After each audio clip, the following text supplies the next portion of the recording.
Hi, this is Steve with the Triangle 5-1 Ranch. In this video series, I'll be discussing pressure and release. This is the introduction to the series and a discussion on why we would want to use a rope halter. It is my opinion that the best way to control a horse's behavior is through pressure and release. I discussed this briefly in my video on the elements of horsemanship, part 2. Here is a quote of how I define pressure. What do I call pressure? The crudest form of pressure is a physical blow. I do not advocate this kind of pressure. Pressure can be a physical touch or a simple gesture. When mounted on a horse, a slight amount of pressure from the rider's calf against the horse's side can cause the horse to give to that pressure by yielding its body away from it. On the ground, a simple gesture could be pointing a finger at the horse's flank, causing it to yield away from that pressure by stepping its hind end away from it. End of quote.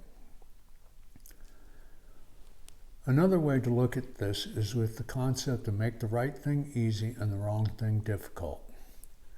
I discussed this also in the video Elements of Horsemanship Part 3. I quote again, use its nature to make it difficult to do the wrong thing.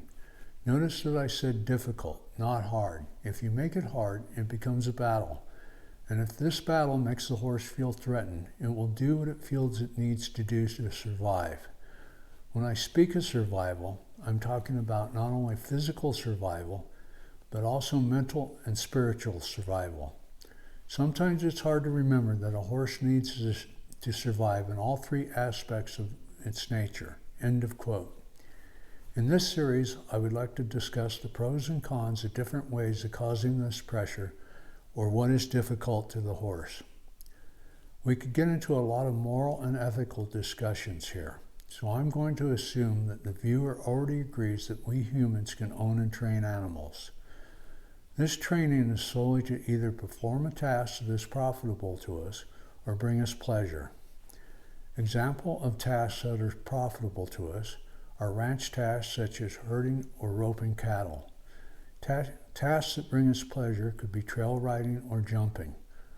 For the purpose of this discussion, you may be in partial or full agreement to this idea of ownership and these uses.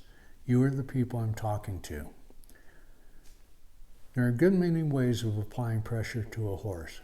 A lifted arm or hand, a swing of a rope, a rein touching the neck, a leg against the side, a shift of a bit, a touch of a spur.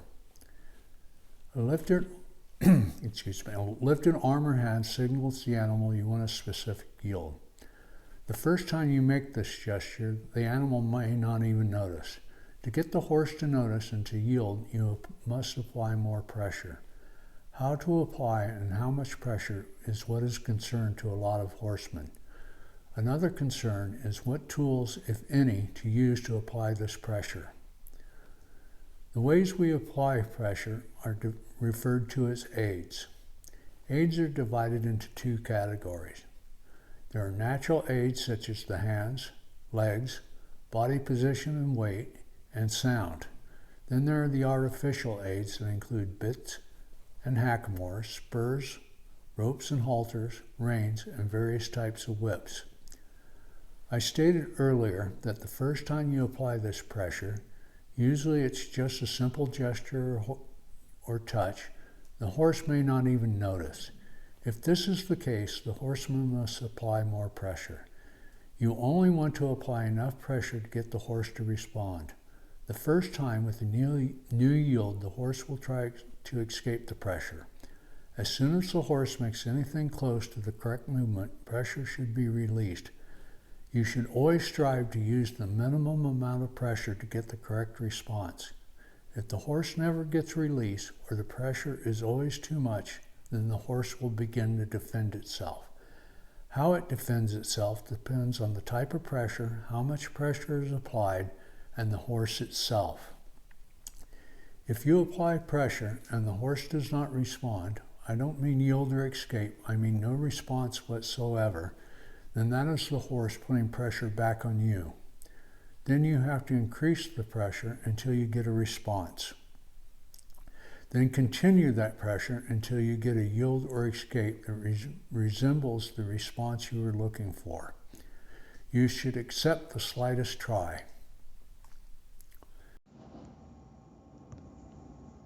An example of this is the first time you ask a horse to step forward in groundwork.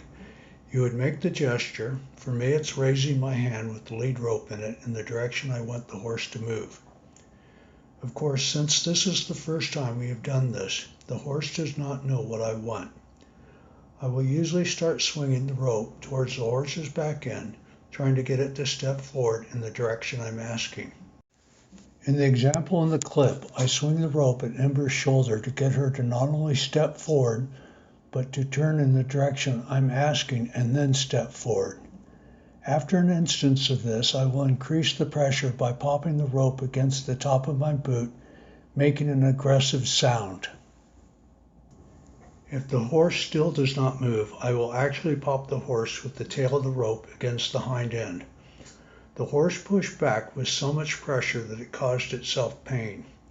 If every time you wanted a horse to step forward, you popped it with the tail of your lead rope first thing, then you are the one causing the pain, and then the horse will and should start to defend itself. If the horse responds to any of the increases in pressure by moving in the wrong direction, the pressure should be slightly lessened but not stopped until the horse at the very least moves a step forward, and then the pressure should be immediately released. This should be repeated, always starting with the minimum gesture or pressure. Yes, the gesture is pressure.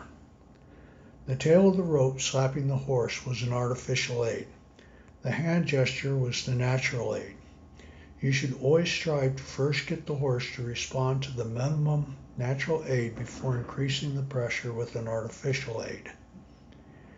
In this series, we'll look at the various artificial aids and see if we want to use them or not. Let's define what we mean by each artificial aid and how they are used before we decide if they are necessary or not. In this video, we'll look at the halter and lead rope. There are mainly two types of halter for everyday use. I'm excluding leather or shoal halters because most of us don't use these on a regular basis.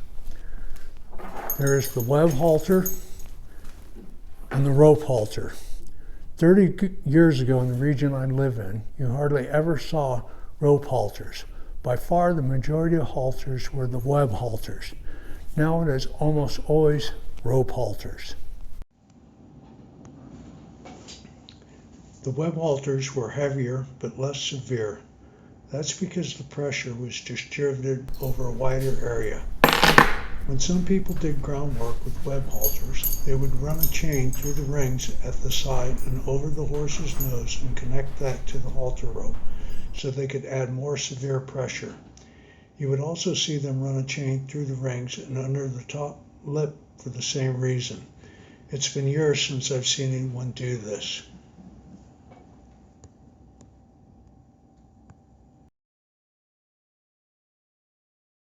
Rope halters are lighter and more comfortable to the horse, but more severe when pressure is applied with them than a plain web halter without a chain.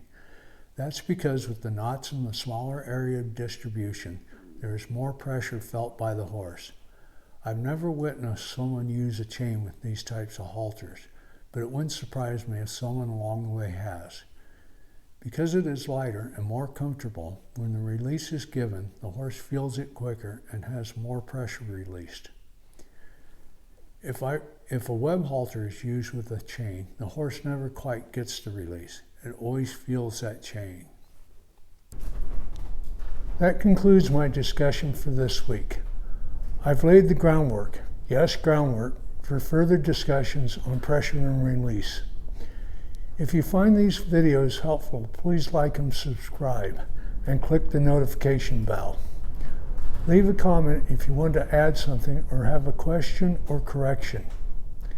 If you know someone who you think would find this video interesting, please share it with them.